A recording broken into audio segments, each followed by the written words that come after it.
Did anyone ever mention the phrase, misery loves company, to you in conversation? Well, that was the truth between my boyfriend and I. My boyfriend, Connor, and I met at our local park about 5 years ago. We both had been going through dark times in our lives and had conveniently sat on the benches adjacent to each other near the giant oak tree in the middle of the park.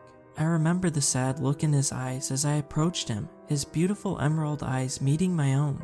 I remember his silky brown hair matching the same color and texture as mine. Even our highlights matched in color. I sat next to him and started a bit of small talk, mostly about the local politics. Our soft conversation quickly became heated and full of laughter. Turns out we shared a lot in common. I was an avid kayaker that traveled to different spots around the country, and turns out so was he. I had a beautiful silver GMC Hummer to drag my kayak trailer around.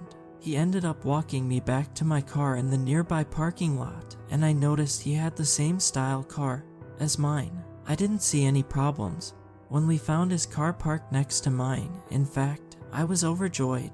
Over the next 5 years, we grew closer and closer, sharing exact interests. We moved into a small townhouse together about 2 years in, went shopping, and decorated it to look like a fishing cabin, and adopted 2 beautiful German shepherds. We were overjoyed to see our little home coming together. Connor brought up the idea of marriage at our 5-year anniversary. I wasn't thrilled about the idea, seeing as wedding planning would affect my progress of getting my PhD in marine biology. He seemed happy with my response, as he was studying for his master's in psychology and wanted to take his time.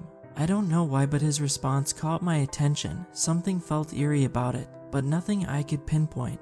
Over the next few days, I noticed more and more about Connor that perplexed me. His body shape matched mine, minus the womanly features, of course. His waistline was thin, small muscle lines extending from his navel to upper chest. His pelvic bones slightly pointed out from his skin. His arms lacked muscle, and his hands were bony. I looked the same, mostly due to an eating disorder I was working my way out of. His feet were abnormally big for a normal human size, and his nails grew long and oddly sharp, quicker than I've ever seen, which, apart from his slightly taller stature, was the only difference we had. His hair, cheeks, eyes, and nose matched my own. I chalked this up to genetics being genetics in the past, but now that I had a second look, everything seemed off. I brought this up to my sister over the phone and requested that she talk to my mother. My mother and father are both scientists for a place called Vermilion Laboratories and have been there since they were fresh out of university. I could sense a sudden hesitance in her voice at my request. "Celia, you should go see Mom in person," she said, a small quake in her voice. "Why?" She cut me off. "Just do it, it's for your own good." I sighed. "All right." I grabbed my keys and pudged towards the front door. "Hey honey," I heard from the living room. Connor peeked his head out from the side wall. "Where are you going?" "My sister told me to go see my mom about something." "Why?" I lifted my keys to set them into the lock, only for Connor to grab me by the wrist. I turned back, a wild look in his eyes greeting mine. "Don't go," he jolted, trying to snatch the keys from me. I wrestled my arm back from him. His nails dented into my skin, tearing away flesh as he stumbled back. I quivered in shock. 3 long open wounds had been torn into my arm, pouring blood into the cracks of the wood floor. Connor backed off in shock, his wild look shifting into panic. Without a second thought, I slammed my keys into the lock. I blacked out. The last thing I saw was Connor lunging at me, and the door flying open as I made my escape. My consciousness came back in my car at Vermilion Labs. I looked at my arm. The wounds were long and deep.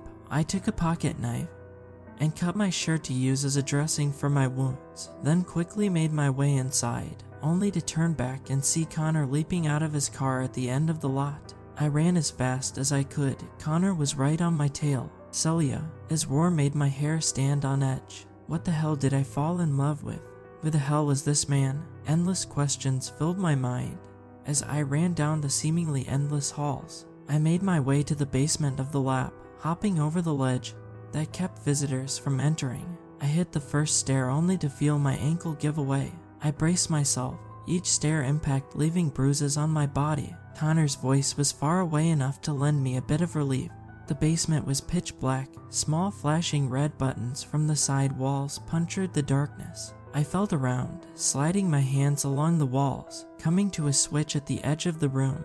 I turned, only to see a red button turn its trajectory towards me. I felt a shiver go down my spine. The red flashing lights were not buttons. They were eyes. I flicked on the lights to see Connor, not just one, but tons, all adorned in white jumpsuits, different numbers on each one. I froze in place. A pair of hands grabbed my shoulders, a light breath against my ear. I was made for you, Celia. Don't you see? Update, it's been a month since that post. The Connors made a unified decision that I would never leave this place. I wish I could run away, but sadly I can't. They just finished eating my legs a couple days ago. I was able to drag myself to a computer to tell you all this story. I learned my lesson the hard way, so please, all of you, if you meet a person who looks exactly like you and shares all your interests, run, meet them. They were made for you.